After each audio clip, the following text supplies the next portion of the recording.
What comes to your mind when you hear this TV theme song? You're going to be Make It After All. And this is certainly a song that's resonated with so many women through the years. And this is an opportunity for me to introduce you to somebody very, very special. This is Elyce Arons. She is the co-founder of Valentine, and I'm so glad to talk to you about this book and what you have created and your special relationship with the late Kate Spade. Thank you for joining us today. Thank you for having me. All right, so let's talk about this theme song and the meaning behind it. This was something that you discovered early in your relationship with Kate, that you shared, both of you shared a love for the Mary Tyler Moore Show. In fact, I'm going to read a quote from your book where you say, when talking about Mary Tyler Moore, she said she had her own place, dated whomever she wanted, wore fantastic clothes, ate whatever she wanted, hosted parties for her friends. She was likable and funny. Mary's was the life I fantasized about having since I was 9 years old. Katie, as you called her, and I stood there in front of your dormitory hall in the center of campus, both of us so happily surprised that we found another person who shared the identical dream of our future life. So that was a big part, I would imagine, of why you titled the book what you titled it. Yes, and not only all those things that Mary was, but she was a modern, confident woman during a time in the 70s when women didn't have that many rights. It was very different back then. I think young women today can't understand what it felt like to grow up as a female back in those days, but so much has changed, and I think Mary helped to make that happen. She made me feel at that age that I could do anything.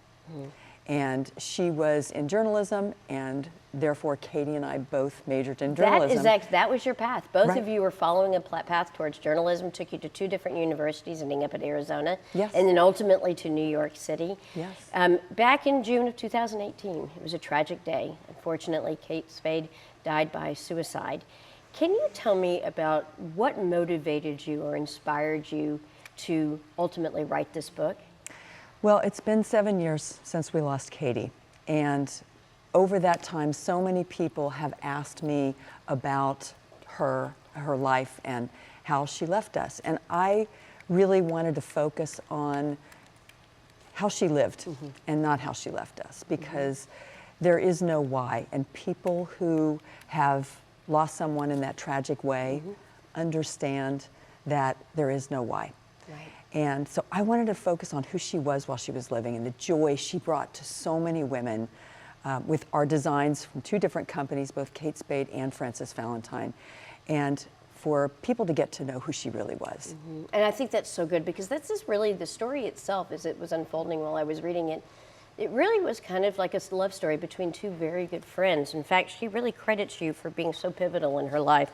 At one point, she writes you a letter where she says, "You've shown me so many things I've never before seen anyone like unconditional love and trust."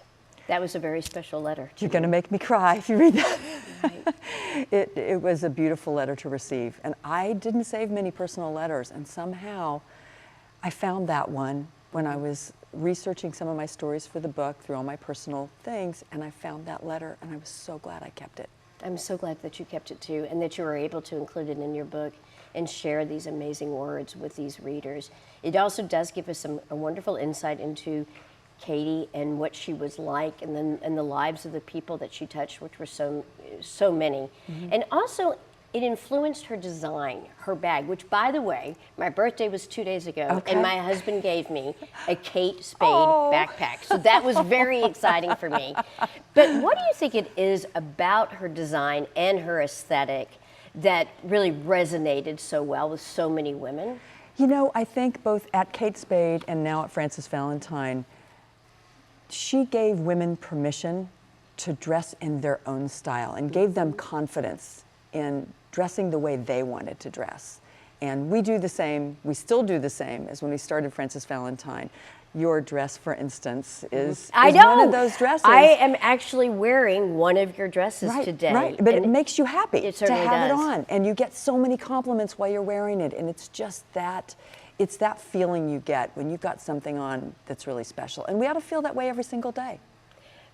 Another thing that I think is so pivotal about this book is giving us some insight into Kate was. And of course, we know her as this iconic designer. We also know her by her tragic death, unfortunately. But you were able to give us some deeper insight. What do you think people would be most surprised to learn about Kate? Well, she was very shy, but she was truly the funniest person I've ever met in my life. Really? We all used to prank each other a lot. We pranked each other constantly. Yes.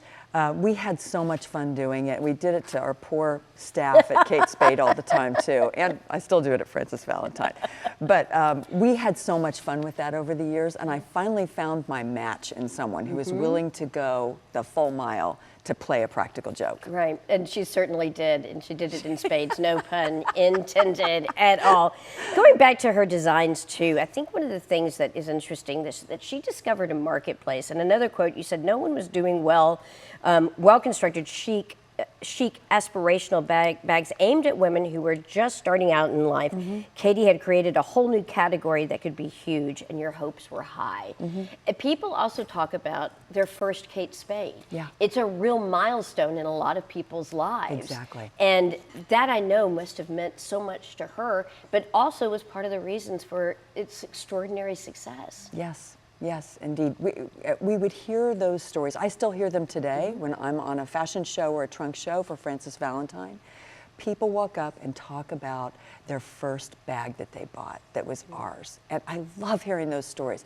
They still have that bag in their closet, and not really about the handbag. It's the fact that they made it after all. Like, they saved their money. It was their first designer piece they ever bought. And they saved up enough to go and buy that piece. And it was that she had made it on her own without anyone's help. You're going to make it after all. Yeah, Thank exactly. you so much for joining us. It was such an honor to talk to you and to wear your dress. Thank you. I appreciate Thank you it. for having me. You can meet Elyce during her book signing and sip and shop event today at Dillard's at North Park. It's from 2 to 4 p.m. She's also having an event at Frances Valentine at Preston Center tomorrow from 2 to 5 p.m. You can find out so much more at francesvalentine.com.